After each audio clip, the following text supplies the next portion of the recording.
Jason DeFord, better known to the world as Jelly Roll, has long been a voice for the marginalized. A tattooed troubadour whose lyrics weave tales of redemption, addiction, and the gritty underbelly of American life. His music, from the raw introspection of Son of a Sinner, to the anthemic hope in Save Me, resonates with millions who see their own struggles reflected in his baritone confessions. But behind the stage lights and sold-out arenas lies a personal battle that nearly cost him everything. A decades-long war with obesity that peaked at over 500 pounds, leaving him on the brink of despair.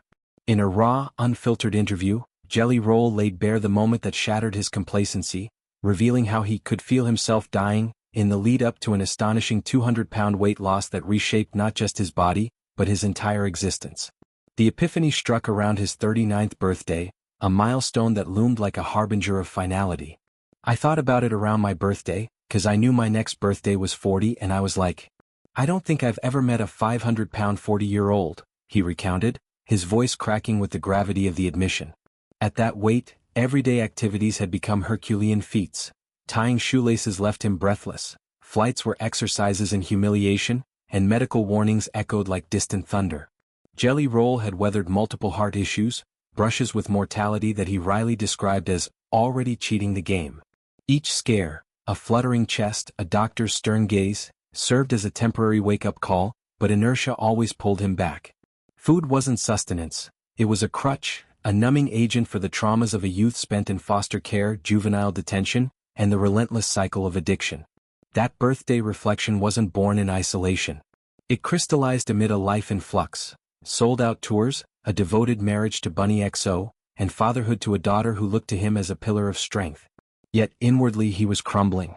I was like, man, I should really start trying to figure this out, he shared, the words a quiet vow to himself. The decision to change wasn't fueled by vanity or industry pressures, but a primal urge for survival. Jelly Roll, ever the storyteller, framed it as a narrative arc, the rock-bottom prelude to his hero's journey. He envisioned not just shedding pounds, but reclaiming agency over a body that had betrayed him for years. I want to help people, dude. I never thought I'd lose this weight, he emphasized, his motivation extending beyond self-preservation to solidarity with others grappling with similar demons. The transformation didn't unfold in dramatic montages but through incremental, grueling steps. It began with a simple pledge, 10,000 steps a day, a goal that sounded deceptively modest. On that inaugural morning, the sky wept in sheets of rain, and his family, Bunny and his daughter, gently suggested postponing. But Jelly Roll, haunted by years of broken promises, refused to yield. But in my mind I was like, no. I'm going outside, he recalled. I'm done lying to y'all and I'm done lying to me. I told y'all I'm gonna do this walk and I'm gonna do this walk. The walk itself was agony, labored breaths, protesting joints, the sting of rain masking tears. Yet, returning home to cheers from his loved ones unlocked something profound, a validation he'd long withheld from himself. That moment crystallized the relational ripple effects of his struggles.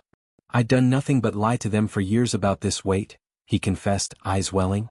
I had never proved to them that I was going to change or that I'd be a man of my word in any regard. They had every reason not to go out there and cheer me on, and that was like a big moment. For the first time he saw his food addiction not as a private vice, but a thief robbing his family of presence. Meals became battlegrounds of guilt, celebrations minefields of excess. Therapy emerged as his lifeline, peeling back layers to uncover roots in childhood neglect. Comfort eating as a surrogate for affection, calories as currency in a world of scarcity. Now I'm just feeding myself for what I need. Like I actually have a healthy relationship with food, he marveled, a far cry from the binge cycles that once defined him. The physical overhaul was equally transformative. Clothes that once strained it seems now hung loose, necessitating a complete wardrobe refresh. His Oura Ring, a tech-savvy tracker of vitality, required resizing 5 times over 2 years, a tangible chronicle of progress. Workouts evolved from tentative strolls to rigorous routines. Weight training that sculpted muscle where fat once reigned, cardio sessions that built endurance, and yoga for the mental fortitude to silence inner critics.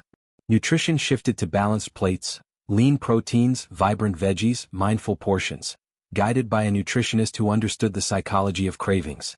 Yet, the journey wasn't linear, plateaus and setbacks tested his resolve. There were days when old habits whispered seductively, when tour buses stocked with temptations threatened derailment. Jelly Roll leaned on accountability, weekly check-ins with Bunny, who became his fiercest cheerleader, and a support network of friends who'd walked similar paths. Publicly, he shared snippets, not polished perfection but honest updates that humanized the grind. Fans responded in kind, flooding his feeds with their stories, creating a communal tapestry of encouragement. "I feel really, really good today," he beamed, the understatement belying a vitality that radiates in his performances. On stage, movements are fluid, energy boundless. Offstage, he's present, chasing his daughter without pause, hiking trails with Bunny, savoring life's textures unencumbered. This evolution extends to his artistry. Albums like Wits at Chapel pulse with renewed vigor, lyrics infused with the clarity of survival.